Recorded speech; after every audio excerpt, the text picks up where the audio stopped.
So up next, more great stuff. Lana and Rusev come out. Lana says that Rusev's last opponent was a failure, and that's okay because America is used to failure.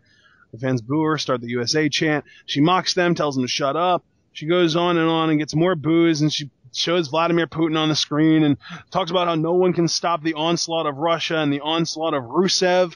Talks about who's going to be America's next failure to compete against Rusev. Rusev says some stuff in Bulgarian, and he gets the what treatment. But then a big USA chant starts up, and whose music should hit but Patriot by CFO Money? Jack Swagger and Zeb Coulter make their way down to the ring. Crowd gives them a nice pop. This is a great crowd. Can I just say, I went back and watched it, and the crowd pop for this entrance was incredibly underwhelming compared to what I thought it was when I watched it the first time around. Really? I honestly, like, when I first saw it, I was thinking, oh my god, that pop was insane. I went back, it was kind of lukewarm. Like, they almost seemed like they didn't know how to act because they had gotten so used to booing that theme, and now all of a sudden they're supposed to cheer for it and they don't know what to do. Now, I imagine the pop is going to be pretty immense in the coming weeks when Rusev and Lana are either talking or doing things against America or Americans in the doing part. And that music hits. But for this, I really do feel like the pop wasn't nearly as big as a lot of people are acting like it was. I feel like the pop got bigger, though, when Zeb was talking and the actual confrontation was unfolding. That's when I felt like the reaction was building. Maybe initially it was lukewarm, because I agree that they've been in this one position for so long where they're booed, and that's kind of what the fans are used to. And then, wait a minute, they're aligning themselves with us, that they agree that Rusev needs to be stopped, and then it kind of builds to this pop. And then when Swagger goes on the offensive, I felt like the crowd kind of exploded. So while the initial pop may have been underwhelming, I thought it really built to something incredible for Swagger here. Yeah. I mean, this is a face turn that most people definitely didn't expect. And can I just point out the irony here that Jack Swagger turned face before Cesaro? Yeah, really. I think everybody was expecting Cesaro to go face really for a long time. Really, when he made the split from Coulter and Swagger at WrestleMania 30. But no, he kept the heel persona. And for me personally, actually for as long as you and I have been working together, you know the one thing I have wanted is for Swagger to experiment with being a babyface. Yeah.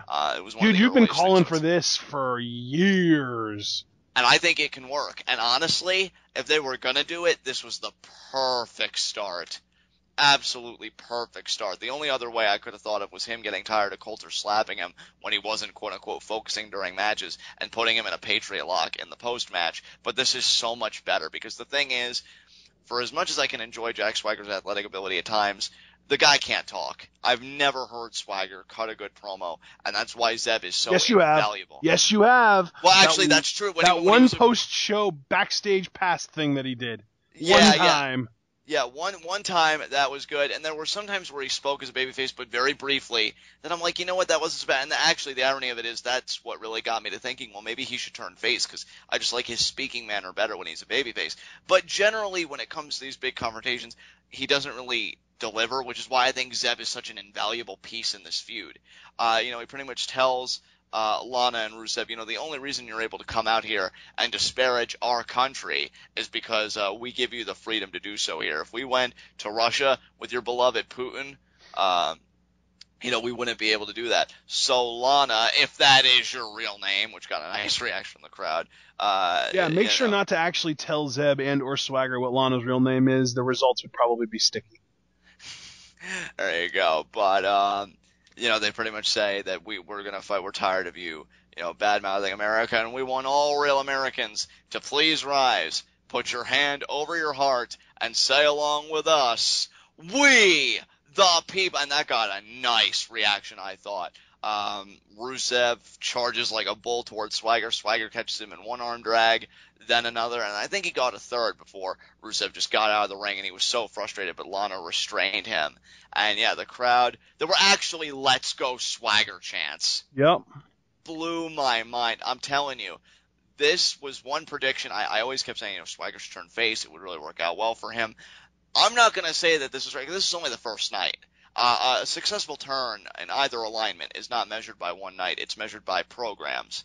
How he's received in this program will really make me decide, was I right to just call, so adamantly for him to turn face, or will this just be another time I eat crow?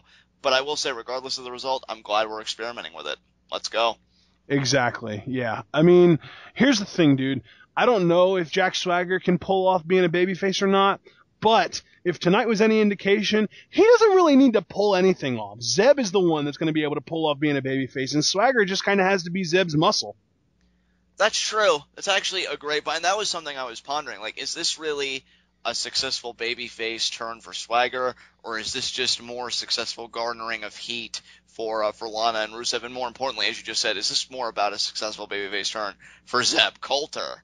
Either way, though, it's great that Swagger's in this position. I guarantee you, when he looks back on his career, if this is not one of his favorite moments, actually hearing people chant "Let's go Swagger," Yeah. then I will be shocked, because that's one chant I thought I'd never hear in my life. Right, because I mean, like, there are certain crowds that'll chant for you even if you're a heel. Like, we've heard "Let's Go Ziggler" chants when he was a heel before. At one point in Madison Square Garden, we heard a "Let's Go Cody" chant for Cody Rhodes when he was a heel.